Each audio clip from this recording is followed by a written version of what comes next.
fica até difícil para nós que temos trabalhado com esse sistema acompanhar todas as novidades, né? E, ao mesmo tempo, é instigante que haja tantas novidades, não é?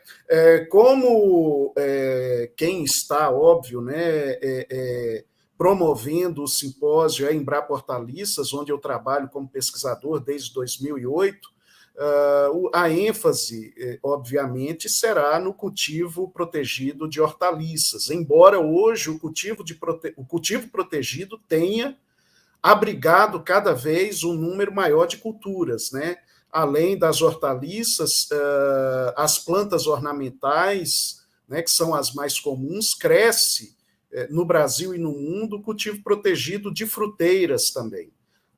Hoje, no Distrito Federal, por exemplo, tem crescido o cultivo protegido de mirtilo, em Brasília e em outras regiões. Enfim, de toda forma, vamos aqui abordar brevemente o porquê do cultivo protegido de hortaliças no Brasil. Quem quer que trabalhe com hortaliças nos trópicos úmidos sabe qual é a dificuldade de conseguir esse tomate aqui da foto da esquerda, um tomate perfeito, um tomate brilhante, com a cor como o consumidor deseja. Esse desejo nem sempre é possível de realizar sem a utilização de insumos, não é?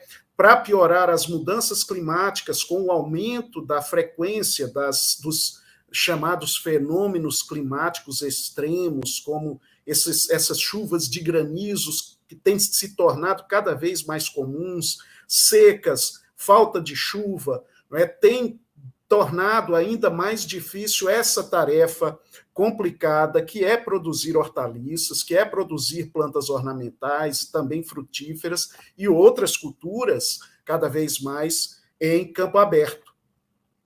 Como as hortaliças, assim como boa parte das frutas, né, são consumidas in natura, existe, obviamente, essa preocupação com a segurança do alimento, com a necessidade e a preocupação de se consumir um alimento limpo. E nós sabemos, essas hortaliças, que são, na sua maior parte, espécies de clima temperado, é muito difícil produzir essas espécies em um clima tropical, principalmente tropical úmido, durante o período do verão, por exemplo, em campo aberto, sem que haja ataque de pragas, sem que haja incidência de doenças, como eu falei, sem que haja também cada vez mais eventos climáticos extremos comprometendo a produção ou a qualidade da produção. Então, produzir essa hortaliça perfeita, essa hortaliça saudável, segura para o consumo em campo aberto é cada vez mais difícil, está se tornando realmente um enorme desafio por uma série de razões, pela incidência de pragas, pela incidência de doenças. Bom, até certo tempo atrás dava uma praga, dava uma doença, o produtor ia lá, passava um agrotóxico, né? Hoje, cada vez mais isso é difícil, isso é questionado, isso enfim, visto como algo que pode, inclusive, reduzir o consumo desse grupo de espécies. Então, o que fazer? O consumo não diminui, né? A demanda por esses produtos de qualidade tem, na verdade, aumentado, e o consumidor quer a sua hortaliça predileta, a sua fruta predileta, nessas condições perfeitas ao longo de todo o ano. Como conseguir isso? Nos trópicos, né? Surge o cultivo protegido. Cultivo protegido, as técnicas de cultivo protegido são relativamente antigas. No entanto, depois da Segunda Guerra Mundial é que realmente esse sistema se espalhou pelo mundo.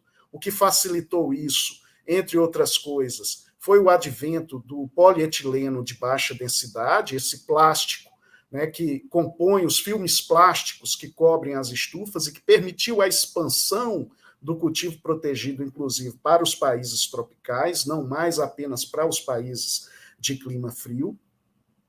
E a função, independente de onde esteja localizado o cultivo protegido, é a criação de ambientes melhorados, mais controláveis e mais propícios ao desenvolvimento das plantas, e esse sistema, essas estruturas de ambiente protegido, elas devem fornecer um ambiente modificado, claro, modificado em relação ao campo aberto, e mais favorável para um ótimo crescimento vegetal e para a otimização, se não a maximização da produção, com mais qualidade, com mais precocidade.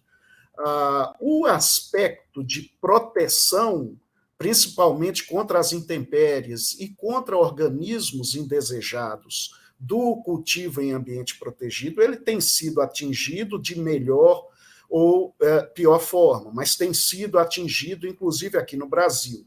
Nos trópicos, ao contrário de climas temperados, se quer principalmente proteger as culturas contra o excesso de chuva, principalmente no período de verão chuvoso do trópico úmido, contra excesso de luminosidade, contra excesso de vento e cada vez mais contra o ataque de pragas e a incidência de patógenos. Em outras regiões, por exemplo, na região semiárida, pretende-se proteger a cultura da perda excessiva de umidade e por aí vai. Mas o que eu quero dizer aqui é que o aspecto protetor que a gente falou nesse slide tem sido atingido, mas e o aspecto da melhoria do ambiente? Nós sabemos que um dos grandes limitadores da expansão do cultivo protegido nos trópicos é exatamente a temperatura. Temperaturas altas, né, principalmente nos períodos da tarde, em regiões mais quentes, a região norte, a região nordeste, parte da região centro-oeste sofre bastante dessas altas temperaturas. Será que isso é, vamos dizer assim, inevitável no cultivo protegido? Ou isso pode ser também modificável? Afinal de contas, e eu volto de novo para esse slide, o cultivo protegido ele deve permitir a criação de ambientes melhorados e controláveis. Deve fornecer um ambiente modificado e mais favorável. E não é o que a gente sempre vê, não é? Plantas murchando depois de 1 a 2 horas da tarde, excesso de calor, não é? Muitas vezes a necessidade de se apor telas, de se abrir as laterais para diminuir temperatura, que é o principal desafio. Na verdade, nós acreditamos que a ênfase na proteção já foi dada e agora chegou o período da gente começar a sofisticar um pouco mais o cultivo protegido como praticado no Brasil, conhecer melhor o ambiente dentro dessas telas e plásticos, conhecer melhor a interação das plantas com esse ambiente e agora partir, sem dúvida, para a melhoria do ambiente, para que realmente a gente possa atingir aquilo que a tecnologia promete. Maiores produtividades, sim, maior precocidade, sem dúvida, mas também maior qualidade e a possibilidade de se cultivar outras espécies, variedades mais adaptadas, não é? E adaptar melhor, na verdade, essas estruturas, as técnicas. Aqui eu mostro algumas técnicas, por exemplo, utilizadas mundo afora para resfriamento do ambiente protegido. Quando a gente fala de resfriamento, muita gente já acha que eu vou ter que pôr ar-condicionado na minha estufa. Né? Não necessariamente, na verdade, praticamente inexiste hoje em escala comercial, né, mundo afora, o controle ambiental apenas de forma tão gastadora de energia como o uso de controle de temperatura com ar-condicionado. Existem várias técnicas de modificação ambiental, nós veremos algumas aqui no simpósio e em outras palestras, que permitem uma adaptação melhor desse ambiente para o cultivo em diferentes regiões do mundo. A questão da regionalidade, né, das especificidades regionais, ela tem que ser um pouco mais atentada aqui no Brasil, tratada de forma um pouco mais profissional, digamos assim. Mundo afora, nós temos diferentes estruturas de cultivo protegido, adaptadas às especificidades regionais, principalmente no que concerne o clima. Aqui no Brasil, nós temos algumas modificações, por exemplo, na região norte. Aqui eu mostro uma das fotos ali do Cinturão Verde de Manaus, em Iranduba. Hoje, né, mudou um pouco isso, mas ainda tem produtores lá com essa estrutura tipo guarda-chuva, em que apenas o teto é coberto por filmes plásticos, enquanto as laterais permanecem abertas. É uma estrutura relativamente bem adaptada às condições quentes do Brasil. Aqui no Centro-Oeste, por exemplo, ali no norte do Mato Grosso, tem-se utilizado também essa estrutura, algumas regiões do Nordeste também utilizam, mas nós precisamos de adaptações, né, feitas pelas próprias empresas de insumos. As próprias empresas produtoras de estufas, talvez promovendo, fazendo ou financiando pesquisas para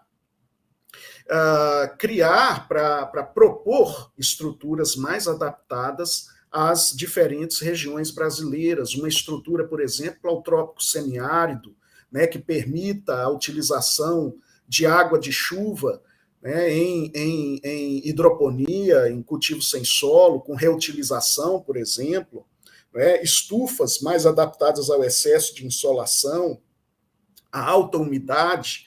E aqui eu mostro, por exemplo, né, algo desse tipo. Aqui são estufas coreanas, adaptadas não apenas às regiões, embora a diversidade regional da Coreia seja infinitamente menor do que a no Brasil. As empresas oferecem, por exemplo, estruturas adaptadas, inclusive, a cultivos específicos. Então, temos estufas lá, existem estufas adaptadas ao cultivo de pimentão, estufas adaptadas ao cultivo de morango, ao cultivo de tomate, ao cultivo de pepino, por exemplo, e por que não chegar a essa especificidade em um país, né, agrícola, gerador de tecnologia agrícola como o Brasil. Eu acho que esse tipo de pesquisa, esse tipo de desenvolvimento, esse tipo de estrutura é o que está faltando para que nós possamos expandir e profissionalizar cada vez mais o cultivo protegido no Brasil. Isso aqui é uma estufa hoje, uma estrutura utilizada, por exemplo, no Oriente Médio, utilizando painéis solares, né, que geram a energia, por exemplo, necessária para a ativação de dessalinizadores de água, e essa água dessalinizada é utilizada na fertirrigação das culturas ou em hidroponia recirculante. Claro, estruturas adaptadas a regiões quentes, com pé direito alto, não é? com saída zenital do ar quente, enfim, estufas com maior volume de ar, o que facilita o manejo da temperatura aí dentro. Nós precisamos mais disso no Brasil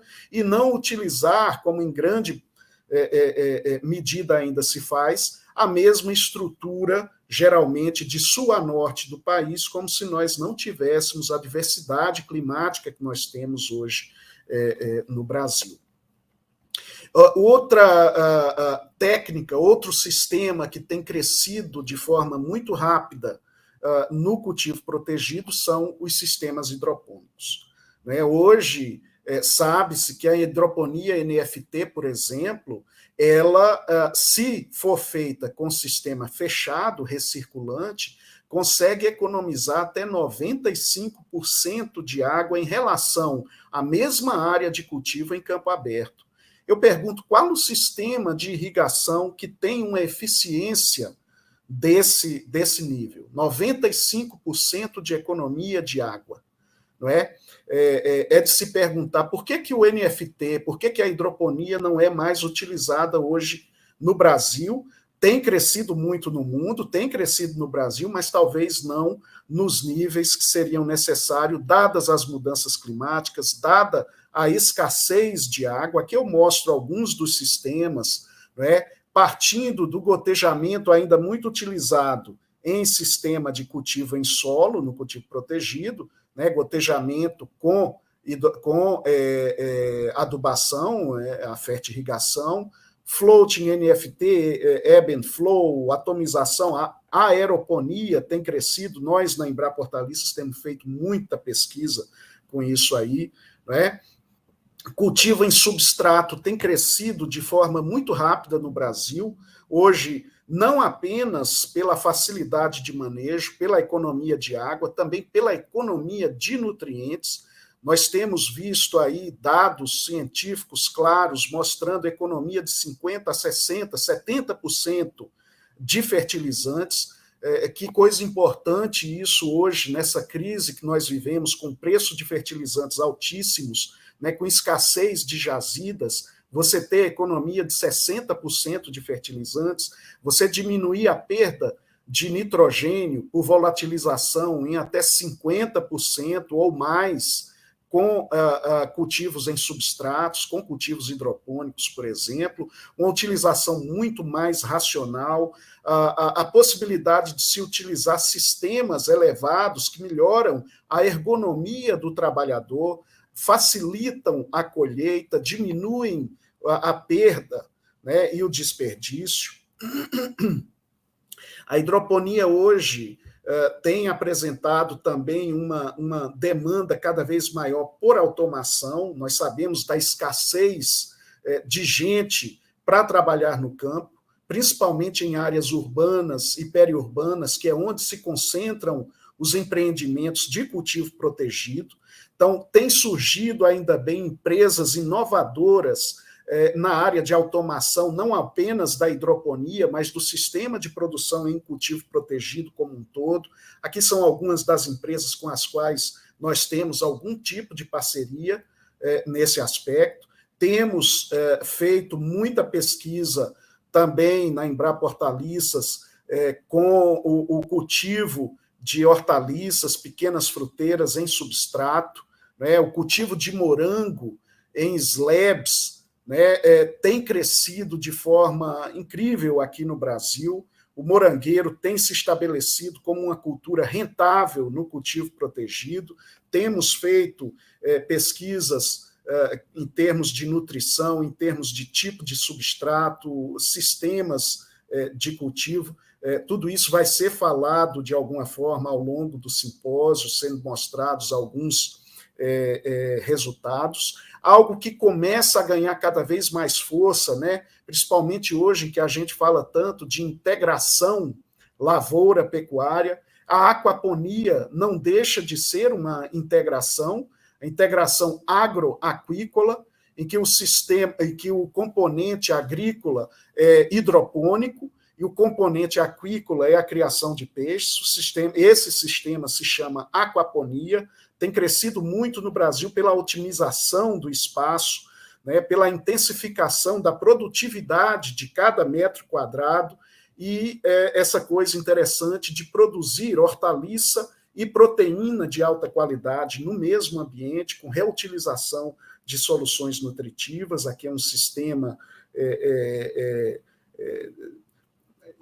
educativo de aquaponia, aqui numa escola no DF. O reuso da solução nutritiva tem sido cada vez mais comum, e essas vantagens, a maior parte das vantagens de que eu falei na hidroponia, nos sistemas de produção sem solo, elas são atingidas quando se faz a utilização de sistema recirculante, de sistemas fechados, em que a solução nutritiva é utilizada várias vezes, né? Nós temos pesquisa hoje na Embrapa Hortaliças, inclusive, da utilização de águas domésticas, não é?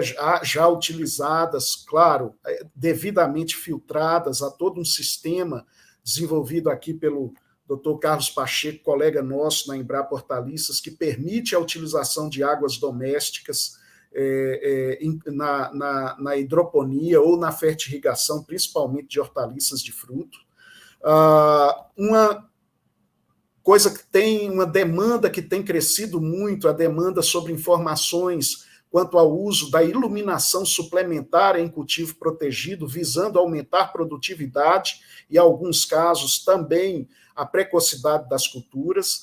Nós já temos feito alguns estudos com a utilização da integral de luz diária como o aspecto técnico fundamental na tomada de decisão de como e quanto de iluminação suplementar deve ser usado. Isso deve crescer, sem dúvida, tem resultados muito promissores. A professora Clarice Megger, que também vai dar palestra aqui no simpósio do IF Goiano de Morrinhos, tem feito um trabalho incrível nessa área, somos parceiros dela também. E por que não a verticalização dos cultivos em estufa? Por que continuar utilizando só uma camada de cultivo quando é possível se utilizar várias camadas? Aproveitar cada metro quadrado, e multiplicá-lo dentro das estufas. E eu não estou falando aqui das fazendas verticais totalmente controladas, não.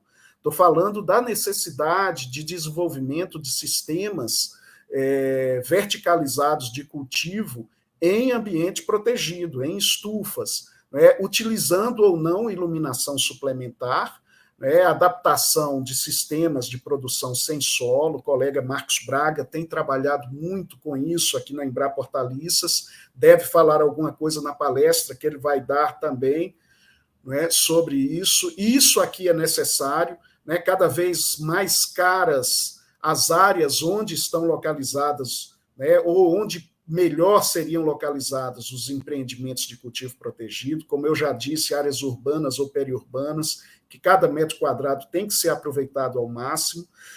Algo que tem crescido ainda lentamente no Brasil, mas em alguns países do mundo bastante, é o cultivo em containers, as chamadas container farms. Nós temos já algumas atividades de pesquisa aqui na Embrapa Hortaliças também com isso, permitindo, inclusive, o cultivo rentável, sem solo, em sistemas hidropônicos dentro das cidades, dentro de condomínios, em estacionamentos, enfim, em escolas, onde quer que seja, com controle ambiental, mas de um volume de ar menor, é algo promissor que deve crescer também nos próximos anos. Não há como deixar de falar do cultivo em ambiente controlado, as famosas fazendas verticais, ainda muito caras, mas que já se estabelecem como um sistema produtivo consolidado dentro dos grandes centros urbanos, está aí São Paulo, Rio de Janeiro, Belo Horizonte, Goiânia, e outras cidades do Brasil já com fazendas verticais funcionando em vários locais do mundo. Muita gente se questionou se isso não era uma onda passageira. Pelo jeito, não, a onda já está aí com pelo menos 5 anos, se estabeleceu, se consolidou durante a pandemia e tem crescido rapidamente, inclusive no Brasil. A necessidade, se nós conseguirmos cada vez mais produzir de forma racional, limpa, dentro do cultivo protegido, de tornar a marca cultivo protegido, assim como hidroponia conhecida, a facilidade que é certificar e rastrear aquilo que é produzido dentro do ambiente protegido. O colega Jorge Anderson, entomologista da Embrapa Hortaliças, fez um trabalho, coordenou um trabalho notável em parceria com o MAPA, na elaboração das normas técnicas específicas para a produção integrada de folhosas, inclusive prevendo a certificação de produção hidropônica em cultivo protegido. Isso aí já está publicado, já está valendo, e o Brasil, de novo, sai na frente com essa inovação, a certificação da produção hidropônica em ambiente protegido com produção integrada. Agora, para crescer, para saber qual é o tamanho do cultivo protegido, quais são os tipos de estruturas, quantos estabelecimentos, qual a área atingida, nós precisamos de números, números confiáveis, e esses números não existem. Quando existem, são ainda de baixa qualidade. Existem algumas ações ainda um tanto quanto isoladas, né, do Comitê de Plasticultura, o Blisca vai participar conosco aí ainda hoje, a plataforma Hidroponia, né, com o projeto Hidroponia em Números, tem tentado também levantar o tamanho da hidroponia, né, no Brasil, né, e nós precisamos, né, isso aí é necessário que instituições como o próprio IBGE, outras unidades da Embrapa, passem a se dedicar um pouco mais a esse sistema que nós sabemos que está crescendo, mas não sabemos quanto, não sabemos bem onde, com quais culturas, quais são os sistemas que estão sendo utilizados. Então, eu queria agradecer a vocês pela atenção nessa primeira palestra do Simpósio de Cultivo Protegido, promovido pela Embrapa e pela Abiquim, né, e dar aí espaço, talvez, para alguma pergunta e para interação com o público.